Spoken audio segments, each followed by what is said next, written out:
You don't have to give up the things you love just because you want to save some money. Let me show you how to stack up your savings while you're still enjoying your life. So in this video, you're going to discover the secrets to saving without cutting off the things that you love. So, I've been thinking like saving money. It can get like, oh my gosh, what am I doing to myself? I'm the one earning this money after all. Yeah, so it sent me to research and I got this and I want to share. I'm going to show you 5 things you can do to totally save your money while you're still living your baby girl or your baby boy's life. Yes, because I understand that for real, it can really feel frustrating, cutting out the things you love just because you want to save. These 5 tips are super practical and it's going to make you feel like you're not missing out on anything at all while you're really saving as well. Okay, now let's go to the first part.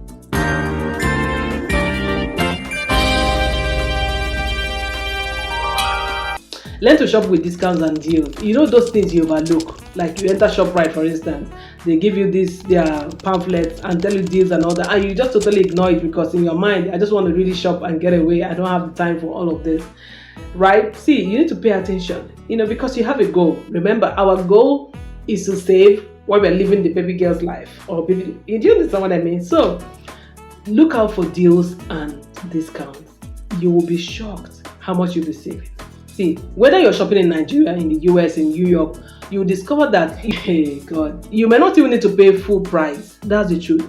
Find out those deals. Go to in fact, that's why people shop in certain places. The kind of hyper malls or supermarkets that offer those kind of deals, stick with them, okay? Because we know what we are going for, right? We are saving money and living our life as well. One trick will be seasonal sales. Very soon, people like Jumia, Konga, if you live in Nigeria, will start their Black Friday sales and all of that. Take advantage of those moments.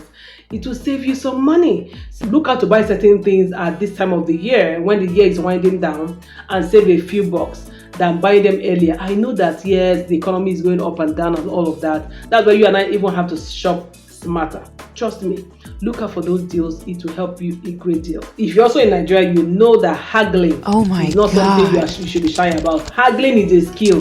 Enter market. Oh gosh, I just remember that I can't haggle as much as my husband, but I try. Okay, see, haggling is a skill you must have as a Nigerian. If not, you will get ripped off over and over again. How do you enter an open market and they say, oh, this is total amount, I bring our money and pay? No, learn to combine. Okay, give me 3 for this amount, something discount. Create your own discount packages, and most of the time, market women and market men will always consider it, and you get your good deal. So don't buy things by, oh, this is how much it is, this is how much is that, right? So learn the skill. If you have been shy about it, you're doing yourself actually. So go practice. Again, before you even buy something online, check all the different websites for that same item and know who is selling it less. Also learn whether there is a deal or a discount on them at a particular time of the year, and then budget to buy them at that time of the year.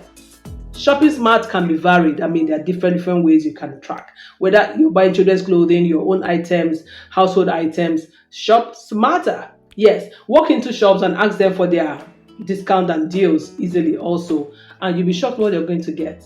Okay, I mean, we used this kind of discount deals to eat at a restaurant for a period of a few months just to get something, not like eat out, but get something at a particular day after shopping for a number of times. In that sense, there's always one of these deals, and there are also those that we do where you present your card, your what do you call that, your customer card, discount card. They issue you the card, so when you come after shopping at a particular spending level, you apply the card and you get a discount of what you're buying. Okay, yes. So make sure you look out for those things. It will really go a long way. Okay. Number 2 things. I told you there are 5. This is the second one. Instead of eating out, cook your meals at home. I know. Did you know I was coming there? See, no matter how tough things are, when we are constantly eating out, we are spending more, and that's it. But that same money you can use to cook that meal and serve more plates, so that way you have more to eat, or even, of course, it will be even more nutritious. So consider eating more at home. In fact, I spoke to somebody recently who told me about the fact that many people are not coming to eat out again as much as now. I mean, economy just tells us that. But if you've not gotten the memo yet, this is me reminding you. Eat in more, cook more. That way you're saving your health, because the economy is also hard on hospital bills and all that. So you'd also want to cut down on food poisoning and all that. So keep it within the home. I'm not saying don't eat out too. I'm just saying cut it down. Like if you used to eat out 4 times in a week, you can make it just once. Okay, that's what I mean. Of course, you don't want any of the money. You need to treat yourself, and restaurant vibes, makes us feel happy. So why not? I'm not saying don't do it. Another way you can do this is, if you're working class, is by prepping your meals, right? Get these meals ahead of time, prepare them ahead of time, so that cooking them will be very easy and breezy. So that way, the time spent to cook will not prevent you from not cooking at all. You know what I mean? Some people listening to me, they have food stuff stuck in their fridge, but they are not able to cook because they're like, it's all blocked. I don't have the time to wait for it to defrost. All of that. So they'll still end up ordering for food. So prep them and make it easier. Put them in smaller containers. If it's your veggies, store them properly in a way that you can take, chum, and you made a meal. Okay. Now it might sound like, okay, it might not be obtainable for certain family sizes. Do something that works for you and your family. Okay. Number 3. This one, I had to do it recently. Cut down on subscriptions you're not using.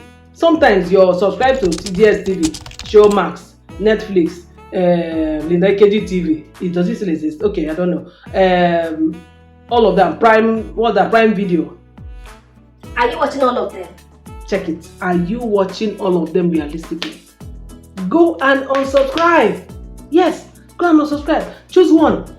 See, there are a lot of movies now on YouTube even, so choose one. Don't see, they're just collecting your money every month. They collect because you were subscribed, and you keep telling yourself, anyway, let me keep it running, because not when I want to watch Netflix now, I discovered that my subscription has run out. Let me just keep it going.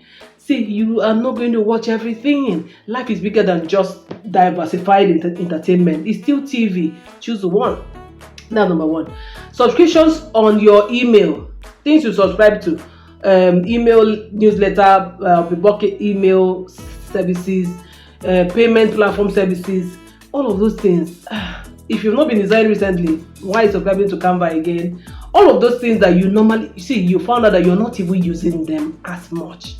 Go and unsubscribe. You will notice that, remember I told you, by the time you get to the end of this video, you feel like, so I can actually live my baby girl life without cutting down on the things that I really love. You love movies, stick to one. You love these subscriptions, whatever, stick to one you are using every day. You can't do without. You know what I mean? Cut down some money so you can reserve some money for living your life. Yes, sometimes you might even go and look at the lower package of the subscription you've made. So let's say you subscribe to GSTV. What's even the highest one? Is it Prestige? You might not need Prestige anymore. You might just cut down to Combo. Okay, no, I've forgotten the name. Just look for a cheaper package in the same service. And that way you're saving a huge amount of money, because you don't even have all the time to watch all of those things you subscribed for in the first place, or cancel it entirely. Number 4, create a fun, low budget entertainment plan. So yes, having fun doesn't always have to be going to the movies, going to fine dinings, going to Disneyland, going out, hotel hopping, cuisine testing, in that sense, with your own money. Just create a small plan. Cook at home, invite friends over, or things like that. Picnic, day out, you cook your meal and you take them out for picnic. Create movie nights, invite friends over or family over and play movies, enjoy it together. That way you're cutting out so much money that you're going to pay on rentals, on catering and all of that outside. Yeah, this makes sense, right? Number 5 is automate your savings. Automating your savings will help you to pay yourself first. So immediately the money hits your account, the budgeting app takes away your savings immediately and locks it away. That way you're saving without feeling the pain or the pinch of saving. You pay yourself first. It's like you looking out for each other, because all of those needs and wants, 50 and 30% that we mentioned in my previous video. Meanwhile, if you haven't seen it, go watch it after now, previous video before this. Your 80% that you're using for wants and needs is you paying out money to other people to enjoy. You're taking their services or their products and you're paying them money for them to get richer. Only the 20% that you're saving for yourself is actually for you. So pay yourself first, girl. Automate your savings and let them take it away. Like PiggyVest will do that for you very, very well. And any other savings or budgeting app you use will also do that. All you need to do in all of this is to keep being consistent. Don't do them only 1 month and then don't do them another month. The idea of wealth is compounding effect is what makes people get rich. So when you keep adopting these habits over and over again, you enjoy your life without shortchanging yourself, and you are happy with yourself either way. So you're enjoying your life, more at home, more eating well, more inviting friends over at home, taking track of your nutrition and all of that, and you're still saving a whole lot despite the economy. That's the wrap for me, guys. And I want you to like, subscribe to this video, and put on the notification bell if you haven't. That way, other people who are on a financial journey like we are will also see this video. Drop me a comment so that I know which one you're going to adopt. And I'll see I come your way again with another money tip. Don't go anywhere. Keep supporting this channel, and I really thank you for all that you do. Thank you. See you in the next video. Bye.